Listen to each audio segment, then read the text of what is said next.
guys, it's me, Josh Lloyd, back with another Red Rock Season in Review video. In fact, the last of the Season in Review series.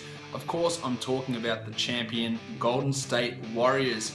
Not only were they the NBA champions, not only did they have the MVP, they also had the fantasy MVP, Steph Curry, the #1 ranked player in my head-to-head rankings. He was incredible. Over 3 triples a game, over 20 points a game, over 7 assists, good rebounding numbers, 2 steals, incredible percentages, over 90 from the free throw line, approaching 50 from the field. He was just fantastic. You know what you're going to get from, well, you know what you are going to get from him now. A lot of people were a little bit maybe hesitant at the start of the season.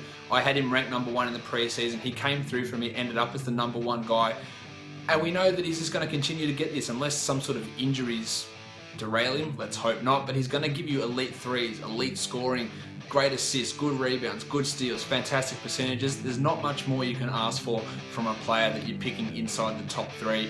And in any league he falls out the top 3, I think that that league is doing it wrong, unless there's some odd categories. But any sort of standard scoring, Steph Curry should not fall outside the top 3 of any fantasy league. And he's only young. He's going to continue to do it for a long time. His partner in the backcourt, Klay Thompson, had a fantastic fantasy season as well. He ended up inside the top 20 on a per game basis for head-to-head leagues. What does that mean? It means he was good, obviously. He hit over 3 threes a game, converted them at over 40%, scored over 20 points a game, but 3 rebounds, 3 assists, a steal a game. They're okay numbers. I don't think I'd want to take him in the second round, to be honest. I don't hate the idea. I don't hate the idea of taking him in the late teens, but to me, grabbing him around 15 or 14 where his ranking came in is probably a little bit early to me. And there's other guys I would prefer at that sort of spot. Not taking anything away from Klay and his fantasy game, but I just don't think that he's a guy that I want to take in the 20s, and consequently, or not in the 20s, in the teens. Consequently, I probably won't end up owning him on any teams because he will likely go in that second round, and that to me just feels, especially if it's before pick 15, it just feels a little bit too early to me at this early stage. But if you've got him in a Dynasty League, hang on, because he's going to continue to get better. His passing will probably get better, his rebounding will likely improve, and everything else is going to stay the same. Scoring, shooting, 3-pointers, it's all going to remain the same.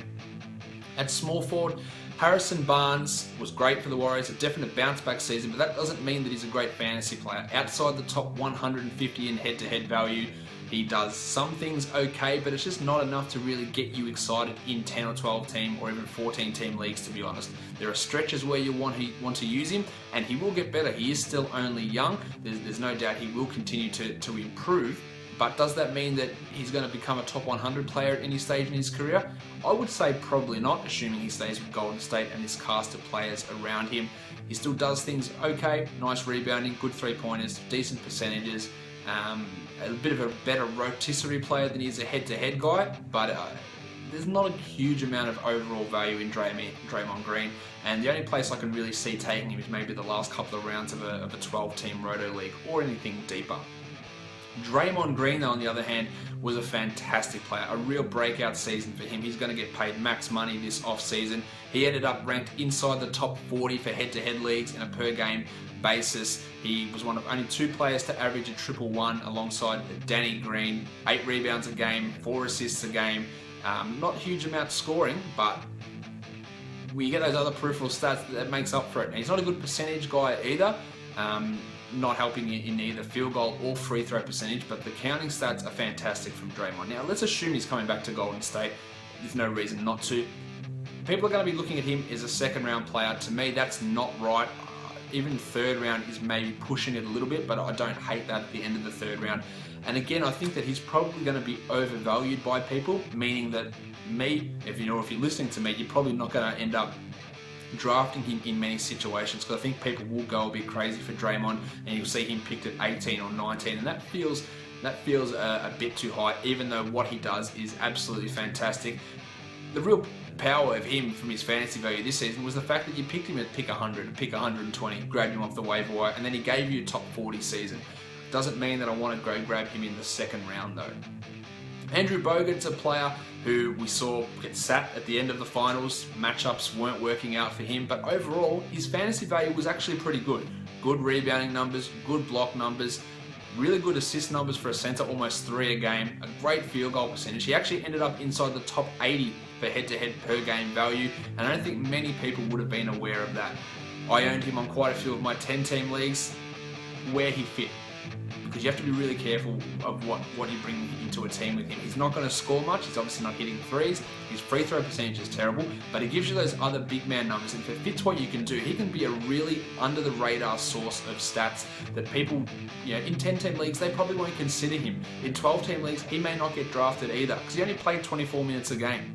On a per 36 basis, he was inside the top 35 with his numbers, because he put up those big numbers, over 8 rebounds, almost 2 blocks a game in just 24 minutes. So he's someone that's going to have value to me in pretty much all 12-team leagues, not for every team. And some 10-team leagues will want to take a look at him because even in limited minutes, he's still able to produce some pretty decent numbers. And the last 2 games will leave an odd thought in people's mind, thinking, they don't need Andrew Bogut to win. They're not going to play Draymond center all season. It's just not going to happen. Bogut was a second-team all-defense guy for a reason, and he's a key cog in this team. Dynasty sleeper. Well, like the Cavs, not really many guys that consider a dynasty sleeper. When you're a team that wins the championship, there's generally a lot of veterans in there and a lot of veterans who are going to be in place for a while and not much room for guys to come through. There is a guy that I'm a little bit intrigued with David Lee obviously moving on at some point. Maurice Spates not necessarily there for the long haul.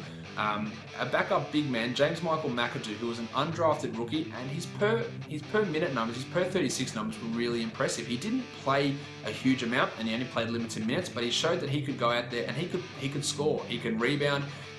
His percentages are okay. He can do a few things on the court.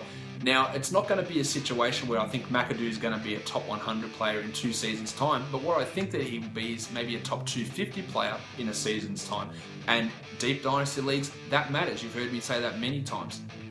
If he goes from rank 400 to rank 250, that is a big jump. So he's someone that I look to if Lee happens to go, if Spates isn't retained. He could fit into a role where he gets 18, 20 minutes a game, and I think that he will flourish in the next 2 or 3 seasons in a backup role, and that might lead to him getting an offer in restricted free agency from another team who wants him to play a bigger role, and then you could really cash in. It's a pretty deep cut that we're talking about with McAdoo, but he's someone who did impress me in the limited time that he got this season. Alright, that's it guys, the season in review videos are done. I hope you've checked out the other videos on here. We did the per 36 minute video, there was the mock draft live stream and video which you can catch as well now on here. But there's going to be more videos coming throughout the off season and heading into next season, free agency videos, some draft videos as well. So make sure you're hitting that subscribe button and keeping up to date with everything that is fantasy basketball and Red Rock fantasy basketball. Don't forget you can listen to me talk more in depth about the Warriors on the podcast, which is available on Stitcher Radio or on iTunes. The link to the iTunes page is down below. Follow me on all the social media accounts. And most of all, thank you so much for watching everyone. See ya.